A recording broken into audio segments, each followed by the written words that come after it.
इंदौर के राजा रघुवंशी हत्याकांड के चारों आरोपियों ने पूछताछ के दौरान कई चौंकाने वाले खुलासे किए। शातिर सोनम रघुवंशी ने अपने पति की हत्या के लिए प्लान बी भी तैयार कर रखा था। अगर आरोपी नहीं मार पाते तो सेल्फी लेने के बहाने राज को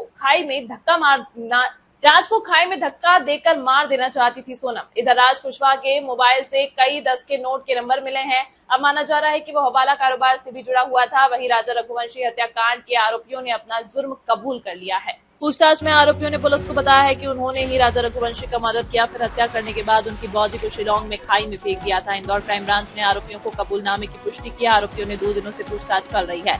इस पूरे केस का मास्टरमाइंड राजा की पत्नी सोनम रघुवंशी को ही बताया जा रहा है। शिलांग पुलिस सभी आरोपियों को लेकर दिल्ली निकली, वहां से गुवाहाटी जाएंगे, फिर गुरुवार सुबह तक शिलांग पुलिस की टीम पहुंच जाएगी। शिलांग पुलिस की टीम राजा रघुवंशी हत्याकांड को लेकर लगातार सोनम से पूछताछ कर रही है। इन सबके बीच सबसे बड़ा सवाल यह है कि क्या राजा की हत्या के बाद पत्नी सोनम इंदौर आई थी। इस पर एसीपी पूनम चंद यादव ने कहा कि शिलांग पुलिस से ऐसा कुछ इनपुट मिलने पर काम करेंगे। अभी तक हमारे पास ऐसा कोई इनपुट नहीं है।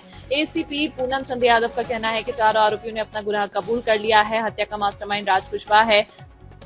शादी से पहले ही राजा रघुवंशी की हत्या की तैयारी चल रही थी। आरोपियों ने राजा रघुवंशी की हत्या का फुल प्रूफ प्लानिंग की थी। राजा रघुवंशी पर पहले वार विशाल ने किया था।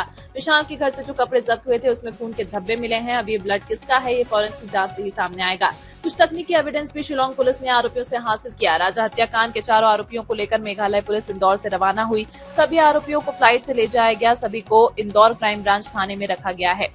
5 सदस्यीय दल आरोपियों को लेकर रवाना हुई। इस बीच इंदौर एयरपोर्ट पर राजा रघुवंशी हत्याकांड के आरोपियों को देख लोगों का गुस्सा फूट पड़ा। यात्रियों ने एयरपोर्ट पर आरोपियों की जमकर पिटाई की। इतना ही नहीं, एयरपोर्ट पर एक यात्री ने राज को जोरदार थप्पड़ भी जड़ा। शिलांग पुलिस चारों आरोपियों को लेकर इंदौर एयरपोर्ट पहुंची, फिर यहां से ट्रांजिट रिमांड पर शिलांग लेकर निकली। अब सोनम, राज, आनंद, आकाश और विशाल उर्फ विक्की से शिलांग पुलिस पूछताछ करेगी।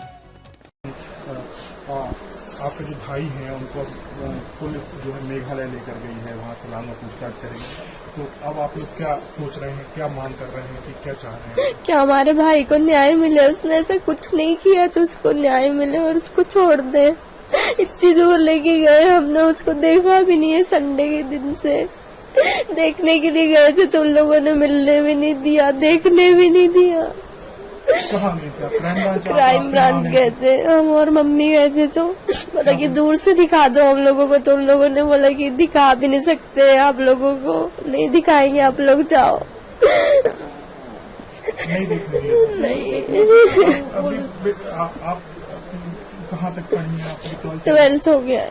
तो अब आप भाई के लिए क्या वहाँ जाओ, कोर्ट में? ये सब कुछ समझ में नहीं आ रहा, जब कभी किया ही नहीं, कुछ पता नहीं है इसके बारे में।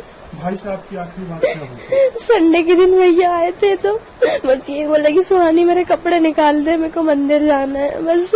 उसके बाद भैया चले गए। फोन लगाया होगा जब तो उनका फोन स्विच ऑफ आ रहा था। सब लोगों को लगाया, सबका फोन स्विच ऑफ आ रहा था। फिर उसके बाद मम्मी को फोन किया, उन्होंने बताया, विशाल भैया की मम्मी को फोन किया। मैंने उनसे बोला पड़ोसियों से पूछो कि घर में वो लोग हैं कि नहीं है, उनका फोन बंद आ रहा है। तो उन्होंने बताया कि घर में ताला लगा हुआ है, कोई भी नहीं है घर में।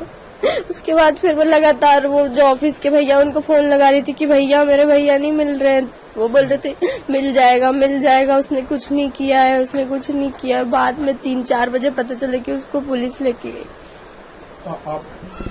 आप मतलब अपने भाई के बाद आप सबसे बड़ी बेटी हैं और उसकी सबसे छोटी बहन है, तो आपसे कभी जिक्र किया कि वो किससे प्यार करते हैं, किससे, सोनम कौन है, क्या है, ऐसा कभी आपको लगा? क्योंकि जो चल रहा है कि शायद सोनम से उनका रिलेशन नहीं, इसके बारे में भैया ने कभी बात नहीं करी। दीदी के बारे में तो उन्होंने कभी कोई बात ही नहीं करी। घर में हमेशा जब भी बात होती थी तो हम 4 भाई बहन है, तो हमारी दीदी सबसे बड़ी है, भैया से बड़ी है, तो बात होती थी तो यही होती थी कि पहले तीनों बहनों की शादी करेंगे, फिर लास्ट में भैया अपनी शादी करेंगे। कभी उनने ऐसी बात नहीं करी कि मेरी शादी करो, कि मैं किसी को पसंद करता हूँ, कभी भी ऐसी कोई बात नहीं करी।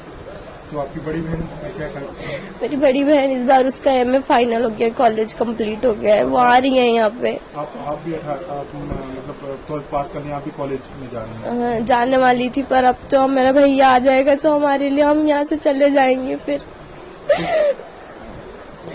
कॉलेज की पढ़ाई का खर्चा आप वही एक टेंशन होगी, क्योंकि जो कमाने वाला था वही सब कुछ करते थे। सब कुछ भैया ही करते थे 5 सालों से, जब से हमारे पापा नहीं है तब से सब कुछ भैया संभालते थे।